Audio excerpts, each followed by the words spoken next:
सयाना वो है जो पतझड़ में भी सजा ले गुलशन बहारों जैसा, कागज के फूलों को भी जो महका कर दिखलाए। जाहिर तौर पर बख्शी इस बात से नाखुश थे कि उनके गीतों को काव्यात्मक गुणवत्ता के लिए क्यों नहीं स्वीकार किया जा रहा है। आफ्टर ऑल, जो वो कवि की तरह लिखते थे वो बड़ी बात थी। ज्ञानी भोगे ज्ञान सो, मूर्ख भोगे रोए। प्रणाम और आदर पूर्वक नमन। स्वागत है विश्व शांति दर्शन के मंच पर। आप जुड़े हुए हैं गीतों के बोल बड़े अनमोल से। चैनल के जनक हैं विश्व शांति दूत, विश्वधर्मी प्रोफेसर डॉक्टर विश्वनाथ कराड। उन्हें हाल ही में ब्रिंघम यंग यूनिवर्सिटी ऊटा ने अमेरिका में वहाँ के एक विशाल छात्र समुदाय के सम्मुख, तकरीबन 30,000 छात्र थे, डीलिट की उपाधि से उन्हें सम्मानित किया। तो डॉक्टर कराड के इस अभिनंदन के बाद अब सुनते हैं आज के गीतकार की आगे की कहानी। पिछली बार हमने आनंद बख्शी के स्ट्रगल की कहानी सुनी और ढूंढा उनके लिखे गीत में अध्यात्म। प्रस्तुत है आज उसी एपिसोड का दूसरा और अंतिम भाग। आप देख रहे हैं गीतों के बोल बड़े अनमोल। साहिर लुधियानवी के अलावा आनंद बख्शी एकमात्र ऐसे गीतकार थे जो उनके लिखे फिल्मी गानों की सभी रिकॉर्डिंग्स में वो उपस्थित रहते थे। उनका वैसे मूल इरादा प्लेबैक सिंगर बनना था, गीतकार नहीं। हालांकि उन्होंने मोम की गुड़िया में लता मंगेशकर जी के साथ एक गीत भी गाया था। बागों में बहार आई, होठों पे पुकार आई, आजा आजा आजा आजा मेरी रानी। रुतबे फरार आई, रुतबे फरार आई, डोली में सवार आई, आजा आजा आजा आजा मेरे रानी। ये संगीतकार कल्याण जी आनंद जी थे जिन्होंने आनंद बख्शी को लता जी से परिचित कराया था। लता जी उन्हें बहुमुखी प्रतिभा के धनी कवि के रूप में याद करती हैं, जिन्होंने कई रचनाएं की। बख्शी किसी भी परिस्थिति के लिए तुरंत गाना लिख सकते थे। अगर वो 4:30 बजे संगीतकार को बुलाते थे तो 5:30 बजे तक पूरे गाने के बोल तैयार हो जाते थे और तब तक बख्शी टहल कर भी आ जाते थे, घूमकर। उनके लिए गाना लिखना एक्चुअली नाश्ता करने जैसा था। ये वास्तव में उल्लेखनीय था कि बख्शी फिल्मी गीत को कितना समझते थे। जब उन्होंने कविता को अपने गीतों के शुरुआती बिंदु के रूप में इस्तेमाल किया तो वह गीत के भीतर के स्रोत को स्वीकार करते थे। जाहिर तौर पर बख्शी इस बात से नाखुश थे कि उनके गीतों को काव्यात्मक गुणवत्ता के लिए क्यों नहीं स्वीकार किया जा रहा है। आफ्टर ऑल, जो वो कवि की तरह लिखते थे वो बड़ी बात थी। आनंद बख्शी के काव्यात्मक गुणों पर अभी और चर्चा बाकी है, लेकिन उसके पहले चलते हैं डॉक्टर सुनील देवधर और सौम्या उपाध्याय के पास, जो एक बंजारा गाए जीवन के गीत सुनाए इस गीत में ढूंढ रहे हैं अध्यात्म। गीत को एपिसोड के लिए गाया है नाट्य संगीत के उपासक ज्ञानेश भंडारकर जी ने।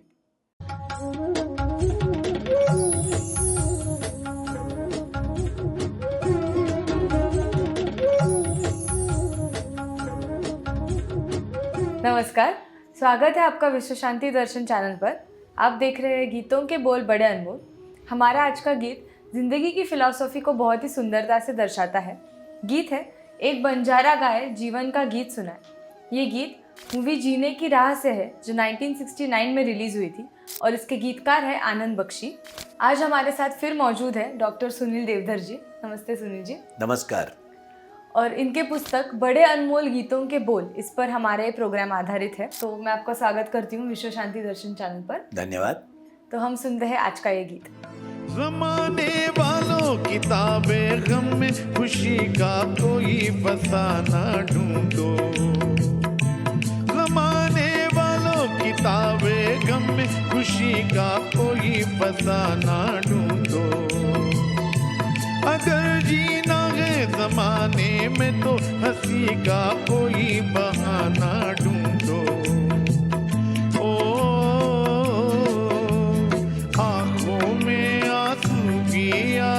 तो आकर मुस्काए, एक बंजारा गाए जीवन के गीत सुनाए। हम सब जीने वालों को जीने की राह बताए। सुनील जी, मुझे लगता है कि इन पंक्तियों में गीतकार शायद ये कहना चाहते हैं कि हमारी खुशी हमारे हाथों में है। जी हाँ। तो आपको क्या लगता है कि क्या मैं सही बोल रही हूँ या फिर, और इसमें क्या अध्यात्म क्या छुपा है? कई बार क्या होता है कि हम चीज़ों को सामने से देखते नहीं हैं और हम सोचते हैं कि वो नहीं होंगी, लेकिन वो सामने रहती हैं। अब वो शुतुरमुर्ग के बारे में आपने सुना होगा कि हमेशा वो अपना सर छुपा लेता है और उसको लगता है कि खतरा टल गया, लेकिन अपना सिर्फ सर छुपा लेने से खतरा नहीं टलता। तो उसी तरह से जब आप हंसने वाली बात करते हो कि वो भी आपके हाथ में है, तो वो कहते हैं ना कि या तो दीवाना हंसे या तू जिसे तौफीक दे। तौफीक का मतलब है सामर्थ्य, कि जो आपको वो बख्शता है। तो या तो दीवाना हंसे या तू जिसे तौफीक दे, वरना इस दुनिया में कोई मुस्कुरा सकता नहीं। बात हंसने की नहीं, आदमी मुस्कुरा भी नहीं सकता। इसलिए उस पर भरोसा करते हुए आप अपने जब काम कर रहे हो तो आप में हंसने की सामर्थ्य कहीं ना कहीं आई जाएगी। Thank you Sunil ji. अब हम सुनते हैं आगे की पंक्ति। सभी को देखो नहीं होता है नसीबा रोशन सितारों जैसा। सभी को देखो नहीं होता है नसीबा रोशन सितारों जैसा।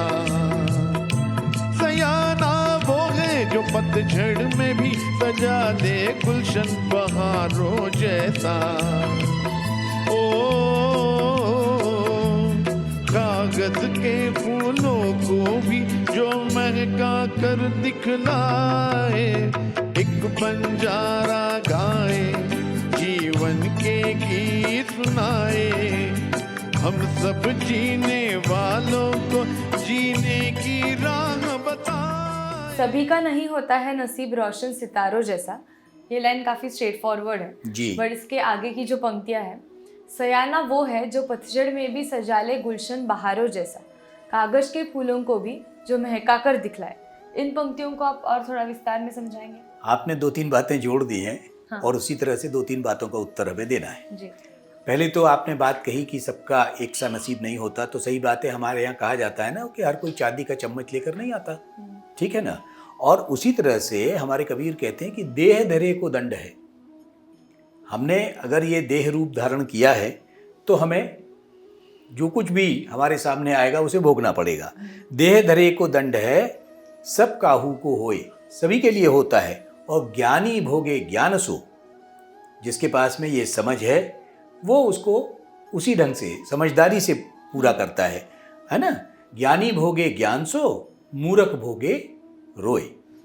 तो ज्ञानी जो है वो तो हंसकर समझदारी से उस समय को निकाल लेता है, लेकिन जो मूर्ख है वो समझता है कि अरे बाप रे क्या संकट आ गया और क्या हमको करना पड़ेगा, उस तरह की बात है।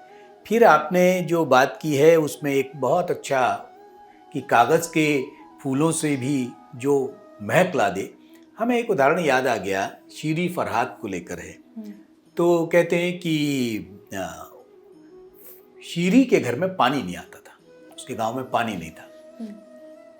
तो फरहाद निकल चले पहाड़ को तोड़ने, वहाँ पानी लाने के लिए। तो किसी ने उनसे कहा कि अरे पगले, कहीं पहाड़ भी टूटते हैं? तो फरहाद ने उत्तर दिया कि सही बात कही आपने कि पहाड़ भी कहीं टूटते हैं, तो मैं कहता हूँ आशिक भी कहीं थकते हैं। तो एक जुनून, एक वो होना चाहिए, और उसकी वजह से ही अब जब पहाड़ से पानी नहीं आ सकता था लेकिन ला दिया। अभी अभी की घटना है जो माउंटेन मैन कहलाए और उन पर एक फिल्म भी बन गई है ना, दशरथ मांझी, उन्होंने भी पहाड़ खोदकर पानी लाया है। तो वो बात है। और एक हमें पंक्ति भी याद आती है, दीपक गंगवार की पंक्तियां हैं, मराठी और हिंदी का बड़ा अच्छा कॉम्बिनेशन उन्होंने किया है कि अंधेरी रात फिर भी रोशनी की बात कर, अंधेरी रात फिर भी रोशनी की बात कर, लावण्या तू दीप ये थे कालजाची बात कर। दिया जलाने के लिए कलेजे की बात करो। रास्ते में लोग हैं कांटे बिछाते हों मगर, फूल ही उधरेल कोणी साजने शुरुआत कर। कोई फूल भी आप पर फेंकेगा, कोई फूल भी आपको अर्पित करेगा, आप चलने की शुरुआत तो करो। तो ये दोनों परिस्थितियां हैं कि अगर अंधेरा है तो फिर अपने प्रयत्न से आप उजाला करो, चिराग जलाओ। और अगर आपके राह में संकट हैं, कांटे हैं, तो ये मत सोचो कि कांटे ही कांटे हैं, कोई ऐसा भी होगा जो फूल भी बिछाएगा। Thank you Sunil ji. धन्यवाद। We all get one life and we all go through good and bad times. But living this one life to the happiest possible potential is all any of us can strive for. तो मिलते हैं अगले episode में। देखते रहिए गीतों के बोल बड़े अनमोल। धन्यवाद। Welcome back. आप देख रहे हैं गीतों के बोल बड़े अनमोल और कहानी चल रही है गीतकार आनंद बख्शी की। देखा जाए तो बख्शी पहले एक गीतकार थे और फिर कवि। वो अपने समय के अन्य गीतकारों की तुलना में फिल्मी गीतों की आवश्यकताओं को बहुत बेहतर ढंग से समझते थे। लोगों को इस बात का एहसास ही नहीं हुआ कि उनके सरल शब्द अस्तित्व के बारे में सबसे गहरा सच बता देते थे। मसलन सारी दुनिया का बोझ हम उठाते हैं, लोग आते हैं, हम वहीं पर खड़े रह जाते हैं, फिल्म कुली का गीत। सारी दुनिया का बोझ हम उठाते हैं, लोग आते हैं, लोग जाते हैं, हम यहीं पे खड़े रह जाते हैं। सारी दुनिया का बोझ हम उठाते हैं। जिंदगी के सफर में गुजर जाते हैं जो मुकाम, वो फिर नहीं आते, फिल्म आपकी कसम का गीत। जिंदगी के सफर में गुजर जाते हैं जो मकाम, वो फिर नहीं आते, वो फिर नहीं आते। आनंद बख्शी की स्ट्रगल के दौरान कई ऐसे लोगों ने उनकी मदद की, उनसे मिले, जिन्हें वो कभी नहीं भूले।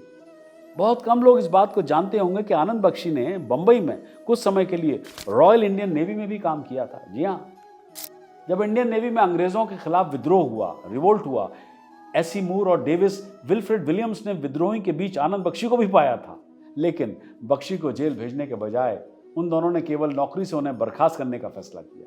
इसी तरह 20वीं सदी पत्रिका के संपादक बिस्मिल सईदी ने युवा आनंद बख्शी को समय समय पर सलाह दी और उनकी कविताओं को निखारने में मदद की। इतना ही नहीं, पश्चिमी रेलवे के एक टिकट चेकर छितरमल स्वरूप ने आनंद बख्शी को मरीन लाइंस रेलवे स्टेशन पर बिना टिकट लिए घूमते हुए पाया, पर उन्हें फाइन करने के बजाय टिकट चेकर को आनंद बख्शी की कविता से प्यार हो गया और उन्होंने उन्हें बोरीवली में अपने साधारण घर में 3 साल तक रखा और किराया भी नहीं लिया।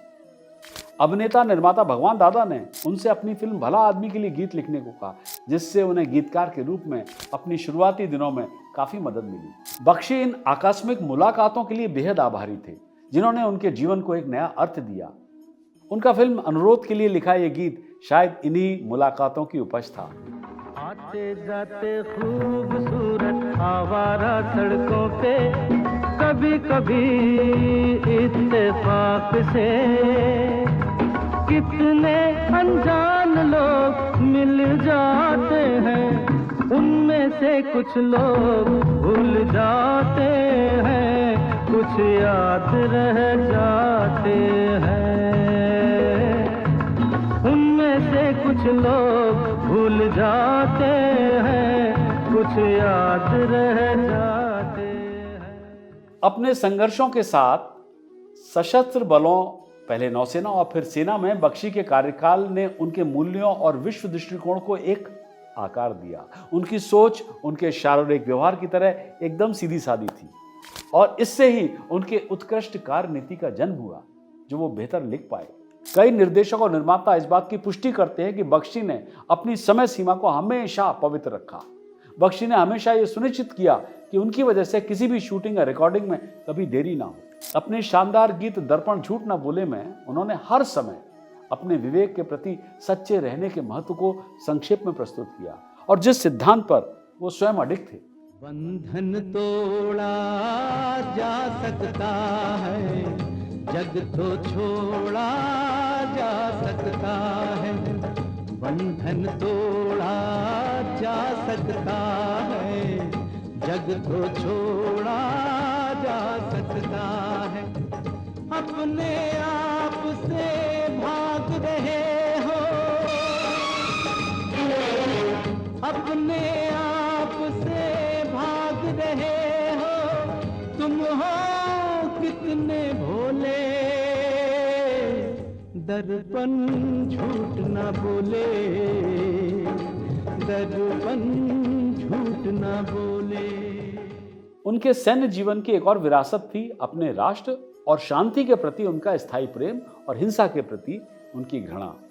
देश प्रेमियों, आपस में प्रेम करो और दिल दिया है जहां भी देंगे, उस व्यक्ति की रचनाएं जिन्होंने पार्टीशन के हॉरर्स को देखा और बाद में बड़े गर्व के साथ अपने देश की सेवा की।